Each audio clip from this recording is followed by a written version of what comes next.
सिद्धि की शादी के बाद वो ससुराल चली जाती है। पीछे रह जाती है भाभी रानी। सिद्धि के ससुराल जाते ही भाभी कहती है, अरे वाह जी वाह, सारे कपड़े मेरे। हाय रे पैंट, अरे वाह वाह, मजा आ जाएगा।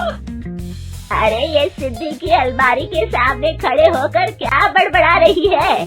जाकर देख मेहमानों को विदाई की मिठाई मिली कि नहीं। अब हाँ माँ जी, क्यों नहीं, लेकिन पहले कपड़े तो बदल लूं।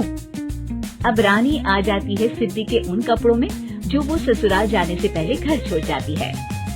अरे रानी, कुछ दिन रुक जाती। अरे ये तो सिद्धि बिटिया को मैंने ही दिया था, बड़ा ही फबता था उस पर, तुझ पर तो कुछ खास नहीं लग रहा। अब वो ना मेरे सारे कपड़े गीले थे तो सोचा पहन लूं। वैसे भी सिद्धि को कौन सा दिन पुराने आउटडेटेड कपड़ों को पहनना है। वैसे भी ये सूट तो मैंने तभी पहना था, वैसे खास है भी नहीं ये। हाँ ठीक है, लेकिन ना मेरी सिद्धि पर तो जमता था। सारे मेहमान चले जाते हैं और सिद्धि ससुराल से मायके पहली बार आती है। अपना घर, अपना कमरा, अपनी अलमारी।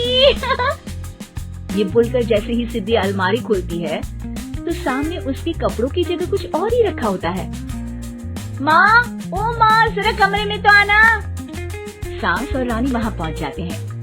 रानी ने पहनी होती है सिद्धि की जींस और टी शर्ट। अरे भाभी, ये क्या?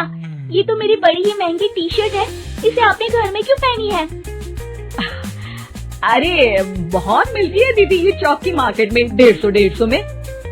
ओ भाभी प्लीज, ये एरोपोस्टल है, 2000 की एक टी शर्ट।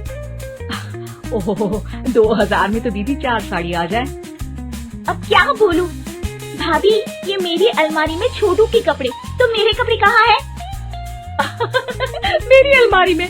अब दीदी आपको कौन से पुराने कपड़े पहनने थे? माना भाभी, लेकिन मैं जब घर आती तो यही सब पहनती ना। अरे तुम तो बड़ी कंजूस हो दीदी। खैर वक्त आता है जब सिद्धि ससुराल के लिए रवाना हो रही होती है। अरे रानी, अंदर से सिद्धि का गिफ्ट ले आ, लड़की पहली बार ससुराल से मायके आई है। रानी अंदर जाती है और एक सिंपल सी साड़ी लेकर बाहर आ जाती है। ये लीजिए माँ जी। सास बेटी को गिफ्ट देकर ससुराल भेजती है। अगले दिन रानी एक सुंदर सी साड़ी पहनकर सामने आती है। अरे रानी, ये तो वो साड़ी है जो मैंने सिद्धि को देने के लिए दी थी जब वो ससुराल ले जाती, लेकिन ये तूने कैसे पहन ली? अरे माँ जी, ये साड़ी तो मुझे बहुत पहले से ही पसंद थी, लेकिन चिंता न करिए, मैंने सिद्धि के लिए भी अच्छी सी साड़ी दी है। हाँ। तभी सिद्धि का फोन आता है। क्या माँ, कुछ अच्छा तो दिया होता ससुराल ले जाने के लिए। अरे पहले दिखा दिया होता। ये चमकते हुए पैकेट में नौकरानी वाली साड़ी मत दिया करो माँ। अरे बेटे, वो तेरी भाभी ने ना गलती से उससे पैकेट बदल गया। हाँ, मैं कल ही तेरे भाई के हाथ से तेरा वाला पैकेट भेज दूंगी। अरे रहने दो माँ, आई एम श्योर भाभी ने अभी वही साड़ी पहनी होगी जो तुमने मेरे लिए रखी थी। तुम तो समझ नहीं पाई उनको। खैर छोड़ो, मैं ज्यादा बोलती अच्छी नहीं लगती, रहने दो, आपको उन्हीं के साथ रहना है, फिर बात करेंगे।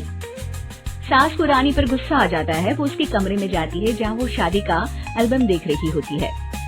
रानी, मार्केट जाकर एक ऐसी ही साड़ी लेकर आ, कल प्रतीक जाकर सिद्धि के घर दे आएगा। अरे क्यों माँ जी, कितनी साड़ी देनी है दीदी को? यहाँ कोई सेल लगी है क्या? अरे चुप कर, मेरे बेटी के हिस्से की साड़ी खुद पहन ली, अब ज्यादा ज्ञान बांट रही है। एक दिन सिद्धि का फोन आता है।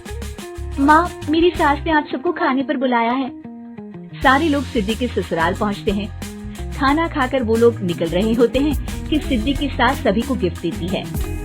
अरे बहन जी, बेटी के घर का खाना खा लिया, यही बहुत है जो आप ऊपर से गिफ्ट भी दे रही है। अरे बहन जी, आप भी कहाँ इन बातों पर विश्वास कर रही है।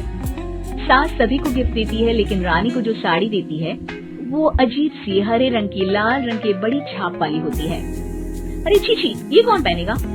सासू माँ को तो जरी वाली इतनी सुंदर, और मेरे लिए ये नौकरानी वाली। अरे भाभी, दरअसल मैं जब भी घर आती थी आप वापसी में ऐसी ही साड़ी देती थी ना, तो माँ ने सोचा कि आपको आपकी पसंद की ही साड़ी क्यों ना दी जाए।